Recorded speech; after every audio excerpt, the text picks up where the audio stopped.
സുധാകരൻ കഴിഞ്ഞ കുറച്ച് നാളുകളായി കണ്ണൂരിൽ മത്സരിക്കണം എന്നുള്ള ഒരു പാർലമെന്ററി വ്യാമോഹവുമായിട്ട് നടക്കുകയാണ്. സുധാകരനെ തള്ളിപ്പറയാനുള്ള ധൈര്യം കേരളത്തിലെ കോൺഗ്രസ്സുകാർക്കില്ല എന്നുള്ളത് മറ്റൊരു കാര്യം.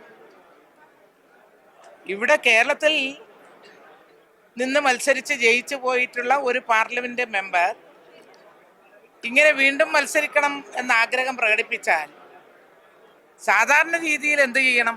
അത് ഇവിടെ തന്നെ ചർച്ച ചെയ്ത് അതിനൊരു തീരുമാനമെടുക്കാനുള്ള ശേഷിയില്ലാത്ത, അതിനുള്ള ഒരു ആർജവമില്ലാത്ത ഒരു KPCC പ്രസിഡന്റും ഒരു പ്രതിപക്ഷ നേതാക്കളുമാണ് കേരളത്തിലുള്ളത്. അതല്ലായിരുന്നു, അതവരുടെ കഴിവുകേടാണ്. സുധാകരൻ അങ്ങനെ പാർട്ടി വിടാൻ തീരുമാനിച്ചിട്ടുണ്ട് എന്നത് ഒരു നിമിഷത്തെ തീരുമാനമല്ല.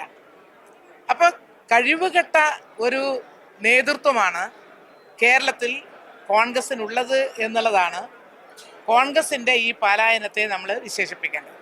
പിന്നെ കോൺഗ്രസ് ഇനി നേരിടാൻ പോകുന്ന അതിഗുരുതരമായ രാഷ്ട്രീയ പ്രതിസന്ധി, കേരളത്തിൽ അവരുടെ പതനം ഒരുപക്ഷെ മറ്റ് പല സ്റ്റേറ്റുകളിലും കാണുന്നത് പോലെ ആയി പോകാനുള്ള സാധ്യതയാണ്. കാരണം ഇത് ഒരു സുധാകരനിൽ മാത്രം ഈ ഒരു മോഹം ഒതുങ്ങി നിൽക്കുന്നതല്ല.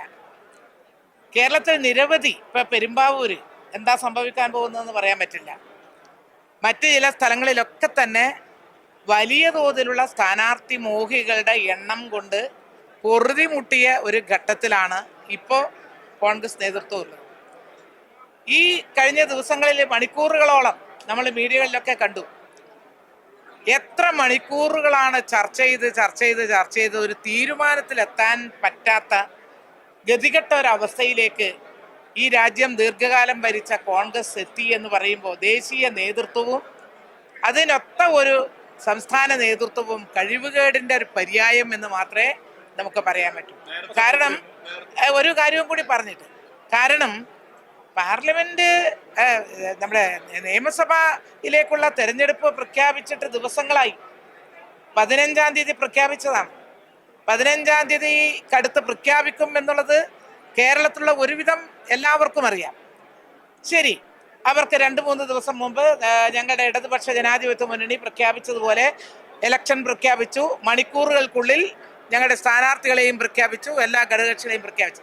ഇനി ഞങ്ങളതുപോലെ അത്രയൊന്നും കഴിവില്ലെങ്കിൽ പോലും പിന്നീടുള്ള ദിവസങ്ങളിൽ അവർക്ക് പ്രഖ്യാപിക്കണ്ടേ? അതല്ലേ ജനങ്ങൾ പ്രതീക്ഷിക്കുന്നത്. സ്വാഭാവികമായും പ്രതിപക്ഷത്തിരിക്കുന്ന ഒരു പാർട്ടിയിൽ നിന്ന് ഇനിയിപ്പോൾ എത്രയാണ് അവർക്ക് ദിവസമുള്ളത്? ഇന്നിപ്പോൾ സ്ഥാനാർത്ഥി നിർണയം കഴിഞ്ഞിട്ടില്ല. ഇന്ന് കഴിഞ്ഞാൽ നാളെ ശനിയാഴ്ചയല്ലേ, മറ്റന്നാൾ ഞായറാഴ്ചയാണ്. 23-ാം തീയതി 4 മണി വരെയാണ് ഇതിനുള്ള സമയമുള്ളത്. അപ്പം എങ്ങനെയാണ് ഇതിനെ നേരിടാൻ പോകുന്നത് അവർക്ക് മാത്രമേ അറിയൂ. ഇത് കേരളത്തിൽ കോൺഗ്രസിൻ്റെ ഏറ്റവും വലിയ പതനം. ഈ പതനത്തിൽ നിന്ന് BJP മുതലെടുക്കാനാണ് ശ്രമിക്കുന്നത്. അതിന്റെ ശ്രമമാണ് ഇപ്പൊ ആരംഭിച്ചത്. അത് നിരവധി പ്രാവശ്യം, അതൊക്കെ നമുക്ക് പച്ചയായിട്ട് അറിയുന്നതാണ്.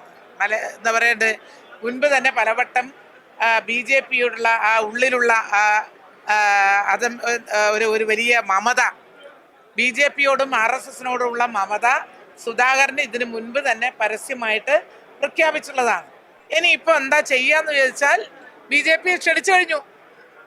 സ്വാഭാവികമായും ഇനി ഒരു സുധാകരൻ മാത്രമല്ല, വടക്കേ ഇന്ത്യൻ സ്റ്റേറ്റുകളിൽ കാണുന്നത് പോലെ, ഇന്നത്തെ ഇന്ത്യൻ പാർലമെന്റിൽ കാണുന്നത് പോലെ, മുൻപ് കോൺഗ്രസ്സായി പ്രവർത്തിച്ചിരുന്ന നിരവധി നേതാക്കന്മാർ BJPയിൽ പോയതുപോലെ കേരളത്തിലും കോൺഗ്രസിന് വാതിൽ തുറന്നിട്ട് കൊടുക്കുകയാണ്, BJPക്ക് തുറന്നിട്ട് കൊടുക്കുകയാണ് കോൺഗ്രസ്സുകാർ ചെയ്യുന്നത്.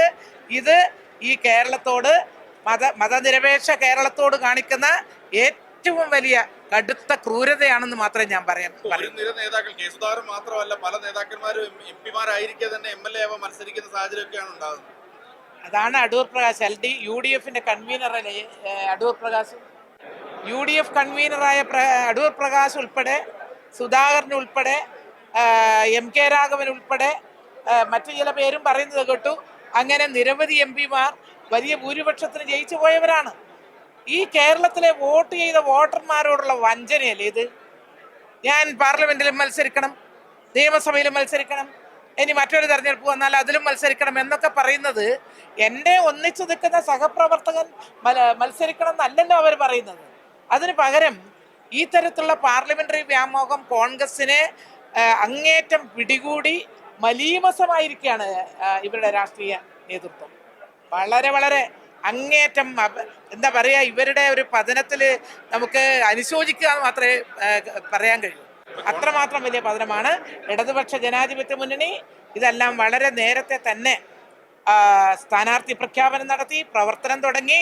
ഇപ്പം നമ്മുടെ മാനന്തവാടി നിയോജക മണ്ഡലത്തിൽ നമ്മുടെ പ്രിയപ്പെട്ട നേതാവ് മുൻ മന്ത്രിയായിരുന്ന നമ്മുടെ ഇപ്പോഴത്തെ സ്ഥാനാർത്ഥി സഖാവ് കേളു ഇപ്പോൾ കഴിഞ്ഞ കുറേ ദിവസങ്ങളായിട്ട് പ്രചരണം നടത്തിക്കൊണ്ടിരിക്കുകയാണ്. തീർച്ചയായിട്ടും നമ്മുടെ കേരളത്തിനകത്ത് അത്യുജ്വലമായ ഒരു വിജയം ഇടതുപക്ഷ ജനാധിപത്യ മുന്നണി നേടും.